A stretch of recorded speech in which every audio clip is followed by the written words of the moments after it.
ጠቅለል ባለው ሐሳብ በዛን ዘመን በየትኛውም ዓላማና ተግባር ለሀገራችን ይጠቅማል ያሉት መስዋዕት የሆኑት ትውልዶች የሚከበሩ ናቸው። በየትኛውም መስክ ደርግም ይሁኑ ሰፓም ይሁኑ መይሶንም ይሁኑ ይጫትም ይሁኑ ለኢትዮጵያ ይጠቅማል የተሻለ ነገር ይመጣል በሚል ባመኑት ወድቀዋል።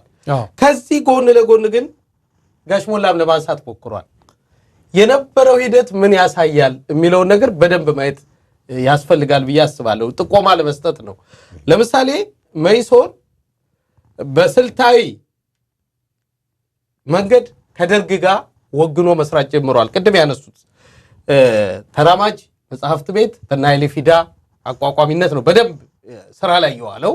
ዕውቀት የተስፋፋው የካቲት 66 ትምህርት ቤት የመይሶን ውጤት ነው። ሞተ ያሉት ዶክተር ፍቅሬ መርድ እዛ በኃላፊነትም ሰርተዋል። ችግሩ የሚመጣው አሁን ምንድነው? ሁሉም የየራሱን አጀንዳ ይዞ ቀርቧል። ለምሳሌ መይሶኖች በእኛ ላይ ነው የታወጀው ብለው ክስ ያቀርባል። የመጀመሪያው ሟች ዶክተር ፍቅሬ መርድ፣ ከዛ በኋላ አቶ ተመስገን ማዴቦ፣ ከዛ በኋላ የሸዋሉን መንግስቱ በተከታታይ የተገደሉብን እኛ ነን ይላሉ። ኢህአፓዎች ደግሞ ይመጡና በ1968 ሜይዴይ ሰልፍ ስንወጣ ደርግ ነው ተኩሱን የጀመረው ይላሉ። ኮሎኔል መንግስቱ ጋር ስትሄድ ደግሞ አብዮቱ በኔ ደም ነው የተጀመረው ይላሉ። ይሄ ነገር እንዴት ነበር ሂደቱ የሚለውን እሳቸው አብዮታዊ ሰደር ስለነበሩ ከዚህ ጋር ያይዘው ይመልሱ። አይ ጥሩ ነው። ይሄ በጣም ኢምፖርታንት ጥያቄ ነው። ምክንያቱም ሁሉም እንግዲህ የሚናገሩት አፍተር ዘ ፋክት ነው። ነገሩ ከሆነ በኋላ ነው ሁላችንም የምንናገረው። እንግዲህ ጥያቄው ቅድም እንዳልኩት ማን ጀመረው አይደለም። ኦኬ ያፓ ጀመረው፣ ነገሩ ቀጠለ። ግን እኔ ያልኩ ያለሁት አሁንም ላያይዝላችሁ የምፈልገው የሌኒኒስት አይዲዮሎጂ በዚህ ሂደት ውስጥ ከፊውዳል ሶሳይቲ ጋራ ተደምሮ የበኩሉን ድርሻ አስተዋጽኦ እንዳደረገ ለመናገር ስለምፈልግ ነው። ለምን ያላችሁኝ እንደሆነ ይሄ ነገር ይሄ አብዮት እየተካሄደ ያለው በፊውዳል ማህበረሰብ ውስጥ ነው። ከፊውዳሊዝም ገና ባልተላቀቀ የማህበረሰብ ውስጥ ነው። አስተሳሰባችን ሁላችንም የፊውዳል ቲንኪንግ ነው እና በዚህ የተነሳ እንደገና ሌኒኒዝም የሴራ ፖለቲካ ታከለበት። እንደገና የሌኒኒዝም ፖለቲካ ደግሞ የመደብ ትግል ነው። በስልጣን የሚያዘው በጠመንጃ ፈሙዝ ነው። ማኦ ሴቱንግ ነግሮናል። ከስልጣን የሚመነጨው ከጠመንጃ ፈሙዝ ነው ተብሏል። እንዳትረሱ ይሄንን የዚህ ሂደት ማዕከል አድርጋችሁ ወሰዱልኝ። ስልጣን የሚገኘው ከጠመንጃ አፈሙዝ ነው ተብሎ ዲክሌር ተደርጓል። ስለዚህ ጠመንጃ መሆን አለበት ስልጣን ከፈለግ። ሁሉም ለስልጣን ነው የሚታገለው። የሶለ ለስልጣን ነው፣ ያፓ ለስልጣን ነው። ሁሉም እንግዲህ የራሳቸው ስትራቴጂ አለ። ጌም ነው፣ ቼዝ ነው። እንግዲህ ቼዝ ነው ያልኩበት ምንድነው? በቼዝ ጨዋታ ከኔ የተሻለ እንደምታውቁት አንድ ሁለት ስቴፕ አስቀድመህ ያሰብክ እንደሆነ ነው የምታሸንፈው። ከባላ ጋራ አንድ ሁለት ስቴፕ። ሜሶን ምንድነው ያደረገው? ክሪቲካል ሰፖርት ሲል ደርግ ጋር ተጠግቼ ባላ ጋራ ኢህአፓን አዳክሜ መጨረሻ ላይ ደርግንም አስወግጄ እኔ ራሴ ስልጣን ወስዳለሁ ነው። ሌላ ምንም ታሪክ የለው። ልክዱት ይችላሉ። ይሄን አነጋገሬን እኛ እንተዋወቃለን። በሂደቱ ውስጥ ያለፍን ሰዎች እንተዋወቃለን። ኮሎኔል መንግስቱ ደግሞ እነሱ ራሳቸው ባሰለጠኗቸው መሰረት አርቱን ነግረዋቸዋል። ስለዚህ ስልጣን የሚገኘው ከጠመንጃ ፈሙዝ ነው። ለመንጌም ስልጣን የሚገኘው ከጠመንጃ ፈሙዝ ነው። ሁላችንም ይሄንን እናምናለን። ስለዚህ ቆም ብላችሁ ኧረ እባካችሁ አትጋደሉ፣ ተስማምታችሁ ስልጣን ያዙ የሚል ሰው የለም። የሀገር ሽማግሌ የለም። ቴሮራይዝድ ሆኗል። የሃይማኖት መሪ የለም። ሃይማኖት እንደውም ታርጌት ነው ያብዮቱ። ጳጳሱ ምኑ ታርጌት ነው? ማን ይግባ? ማን ስለ እግዚአብሔር ይበል? ማን ያድን? የሀገር ሽማግሌ የአካባቢ ሽማግሌ የሚባል ነገር የለም። ማንም ጣልቃ ሊገባ አይችልም። ሀይ የሚል ሰው ጠፋ። አሁን ከዛ በኋላ ምን ሆነ? በቃ ሁሉም ለስልጣን አደባ። ሁሉም ኢማሌዲ ተብሎ ተሞከረ። የኢትዮጵያ ማርክሲስት ሌኒኒስት ድርጅቶች ህብረት የሚባል እነ ዶክተር ኃይሌ በነበሩበት ጊዜ ከሸፈሱ። አልተስማማንም። አንድ ሰው ነው ያው አንደኛ ጸሐፊ ነው እኮ የሚፈልገው ሌላ ፓርቲ ልታቋቁም አትችልም ተውት ይሄን ተረተረ ሰው የሚያወራውን ሌላ ፓርቲ ሊኖር አይችልም አንድ ፓርቲ ነው ያ ፓርቲ ማን ይሁን ነው ማን የሚመራው ፓርቲ ይሁን እንዴት ስልጣን ይውጣ የታወቀ ነው እየገደለ እያሴረ ሌኒኒዝም ታዲያ ሌላ ምን ዕውቀት አለው ይሄን ለምን ሰው በግልጽ አይናገርም ሊቃውንቶቹ በተለይ ያንን ወጣት ሲቀሰቅሱት የኖሩት ለሞት ሲዳርጉት የኖሩት ሰዎች ለምን አይናገሩ አሁን ሁሉም የራሱን ለመሸፈን የራሱን ሮል ለማሳነስ ለመደበቅ የተለያየ ነገር ይጽፋል ያፓ ይጻፈውን ስንት ቅጽ አንብቤያለሁ አሁን ማንበብ አቁሜያለሁ ምክንያቱም እንዴት እንደሚያስቡ ገባኝ ምን እንደሚያስቡ ሳይሆን እንዴት እንደሚያስቡ አወኩ አንድ ኢንሲደንት ልንገራችሁ በዚህ ይሄን ነገር ስናገር የማረሳውን ምናልባት ብዙ ሰው የማያውቀውን እኔ ተሳተፍኩበትን አንድ ነገር ልንገራችሁ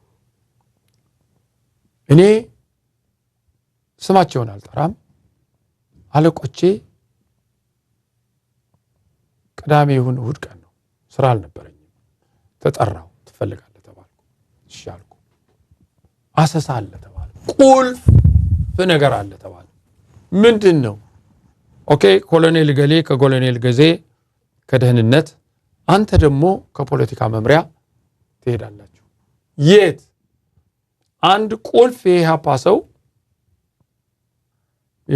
ሰው እጁን ለመስጠት ለደርግ ሞክሮ ወይንም ከደርግ ጋር ለመደራደር ፈልጎ በኢህአፓ መሪዎች በቁጥጥር ስር ውለዋል ቦታው እዚህ ቦታ ላይ ነው በዛ ውስጥ የፖለቲካ አመራር ትሰጣለህ ሰውየውንም አንተ እንድታገኘው እና አንተ ኃላፊነቱን ወስደህ ለሊቀመንበሩ እንድታገናኝ ተብዬ ትእዛዝ ተሰጠ ለመጀመሪያ ጊዜ አሰሳ የሚባል እንግዲህ እኔ ሶጣ አሰሳኔ አልወድም ብዙ ጊዜ አልሄድም አጋጥሞኝም አያውቅም በኋላ ማን ነው ያ ሰውዬ ጌታቸው ማሩ በአብዮቱ የመጀመሪያ ዓመታት የማቀው የኢህአፓ መሪ መሆኑን ሳላቅ በሆነ አጋጣሚ የማቀው ወጣት እስካሁን ድረስ አይኔ ላይ አለ መልኩ ትህትናው ስነ ምግባሩ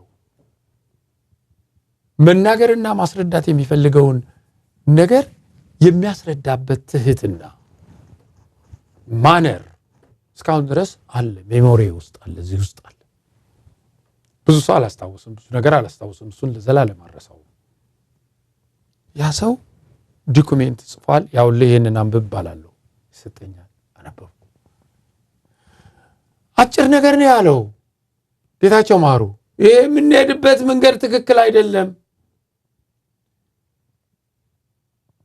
የግድያ ይቁም የኢህአፓ የትግል ስልት ትክክል አይደለም ከመንግስት ጋር እንነጋገር ነው ያላቸው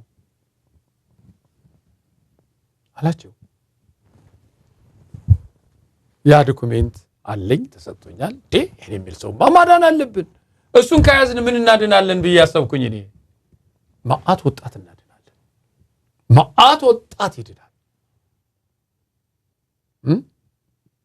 ከነዛ ካከራሪዎቹ ያዘው ልቀቀው እያሉ የግድያ ተግባር ከሚያስፈጽሙት ወገኖች ነፃ እናውጣለን ወጣቱ ይሄ መሪ ነው እንደውም አቶ ብርሃነ መስቀልም ከሱ ጋር አድሟል ይባላል ብርሃነ መስቀል ረዳና ሚስተር ሃና ሚስተር ለተባብለው በዚህ ነው የሚታወቁት ይባላል ደስ አለኝ በቃ ሄድኩ ቦታው የት እንደሆነ ንገራችሁ መስፍን ሐረር መንገድን ታውቁታላችሁ አሁን ያው ስሙን ለውጡን ወደ ናይጄሪያ ኤምባሲ እንደዚህ የሚታጠፍ ኢህአፓዎች ማዘጋጃ የሚባል ኢህአፓዎችም እንዲሰሙኝ ይፈልጋሉ በተለይ መሪዎቹ እንዲሰሙኝ ይፈልጋሉ ይሄ የምናገረው ነገር እውነት ለመሆኑ እንዲህ ወደ ናይጄሪያ ኤምባሲ እንዲትታጠፋለ ትንሽ ሄደት እንዳልክ ወደ ግራ የምታስገባ ቤት አለች እስካሁን ድረስ ቤቷ አለች እኔ ፎቶግራፍ አንስቻታለሁ ከጊዜ በኋላ እዛ ጋር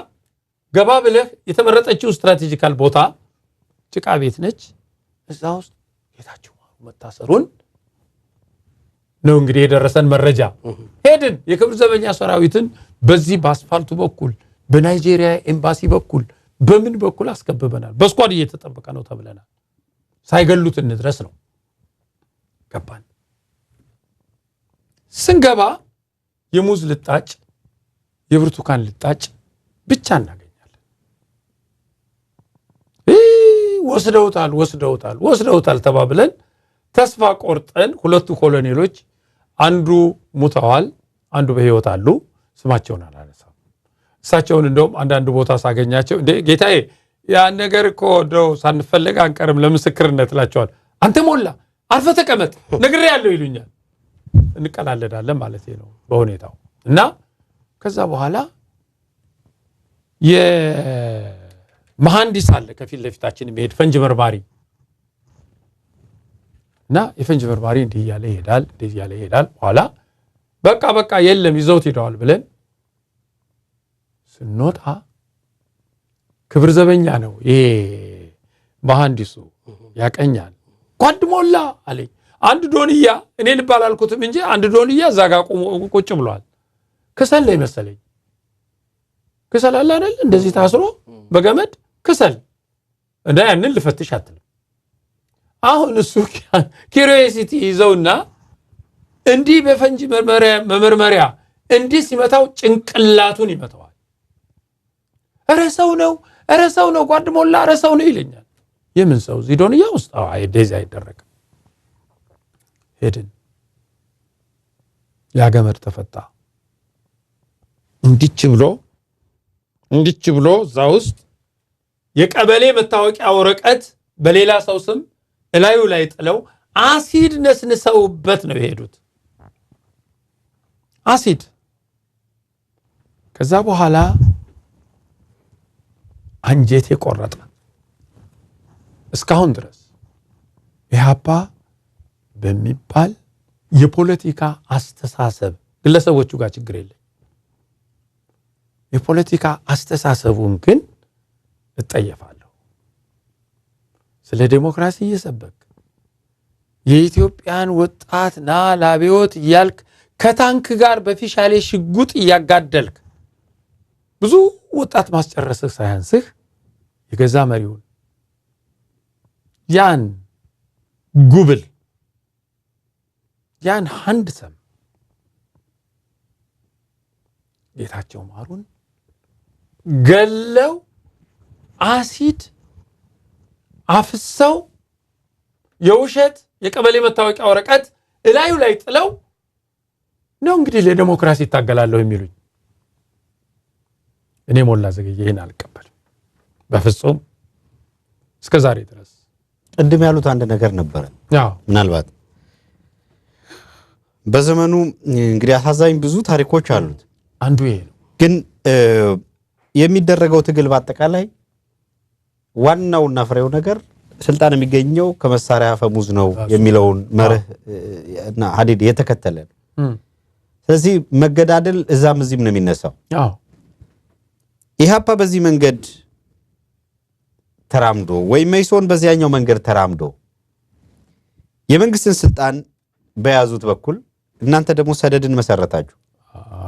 ምን ነበረ ሰደድን የመሰረታችሁበት ዓላማ? ከዚህ ላይ ነበር አይደለ? አንድ ነው። እዚህ ላይ እንያዘው አይደለ? እንያዘው ወደ ቀጣዩ ክፍል የፈረደበት ሰደዳው እዚህ ላይ እናቆመው።